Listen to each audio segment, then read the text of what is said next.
নমস্কার বন্ধুরা, তোমরা সবাই কেমন আছো? আছো তোমরা ভালো আছো? অন্য দিন আজকে একটু ঠান্ডাটা লেগেছে, হয়তো কোনো জায়গায় বৃষ্টি বৃষ্টি হয়েছে বা আকাশে মেঘও আছে, ভালো লাগছে। কিন্তু আবার শুনছি দুপুর থেকেও নাকি আবার প্রচণ্ড গরম পড়ছে। যাই হোক, দেখো আমি আজকে খাবার টাবার দিচ্ছি সবাইকে।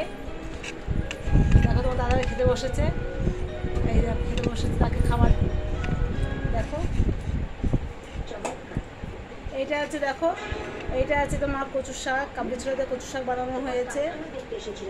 এটা আছে মাছের ঝোল আছে, সবজিতে করেছি এটা। এটা আর একটা মাছের ঝোল আছে, তরকারি আছে দেখো।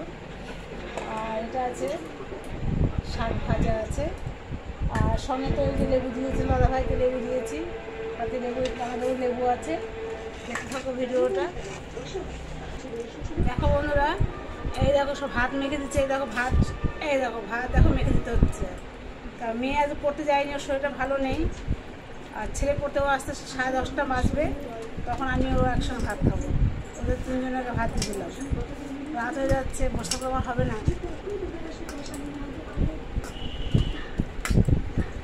আর কালকে রান্না করবো ভোরবেলা, তোমার ডিউটি আছে, আজ থেকে ডিউটি, আবার ওপর আবার ছুটি আছে, যার জন্য আমি এখন সবজিটা কাটবো।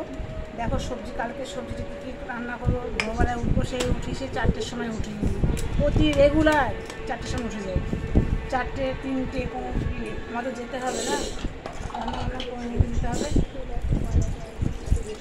ভালো হয়েছে কচু শাকটা না, কচু শাকটা সুন্দর হয়েছে।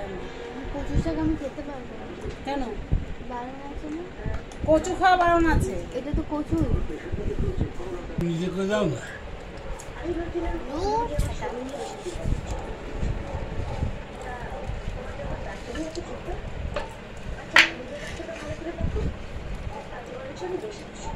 না ধরো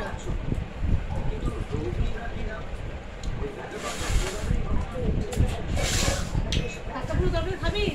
হ্যাঁ, কাঁচা কোনো তরকারি, কুমড়ো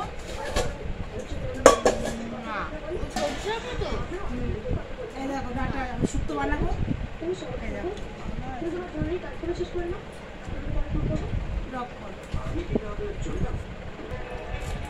দেখো আমি শুক্তো বানাবো কালকে, সে শুক্তো ডাটা কাটছে বসে বসে।